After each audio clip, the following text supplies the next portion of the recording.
as well, and we thought Berlin Film Festival is a good place to start. Welcome to the show. Bangladeshi সিনেমার আকাশে আবারও জ্বলজ্বল করছে নতুন এক তারা, আর সেই তারার নাম তাণ্ডব। শাকিব খানের নতুন সিনেমার টিজার রিলিজ হওয়ার পর থেকেই সোশ্যাল মিডিয়ায় শুরু হয়েছে আলোচনার ঝড়।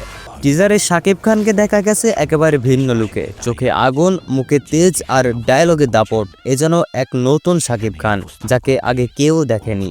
কিন্তু শুধু বাংলাদেশের দর্শকরাই নন, এবার প্রশংসা এসেছে দেশের গণ্ডি পেরিয়ে ভারতের থেকেও। দক্ষিণ ভারতের সুপারস্টার পুষ্পা খ্যাত আল্লু অর্জুন তাণ্ডব টিজার দেখে বলেছেন, আমার সিনেমার থেকেও শাকিব খানের তাণ্ডব অনেক বেশি পাওয়ারফুল, এক কথায় দুর্দান্ত। এই মন্তব্যের পর থেকেই শাকিব খান ভক্তদের মধ্যে যেন ঈদের আনন্দ। বাংলাদেশি সিনেমা নিয়ে এত বড় মাপের আন্তর্জাতিক তারকার এমন প্রশংসা আগে খুব কমই শোনা গেছে। টিজারটির সাফল্যের পেছনে কি আছে? প্রথমত শাকিব খানের ক্যারিশমেটিক উপস্থিতি, দ্বিতীয়ত দারুণ background music, action packed sequence এবং দুর্দান্ত ক্যামেরার কাজ। অনেকেই বলছেন তাণ্ডব হতে যাচ্ছে শাকিব খানের ক্যারিয়ারের টার্নিং পয়েন্ট, আরও কেউ কেউ বলছেন এটি হতে পারে বাংলাদেশের ইতিহাসের অন্যতম সফল কমার্শিয়াল সিনেমা। তাহলে কি এবার তাণ্ডব দিয়ে আন্তর্জাতিক ফিল্ম ফেস্টিভ্যালে জায়গা করে নেবে বাংলাদেশের সিনেমা, নাকি এই সিনেমা দিয়েই ঢালিউডের নতুন যুগের সূচনা হবে?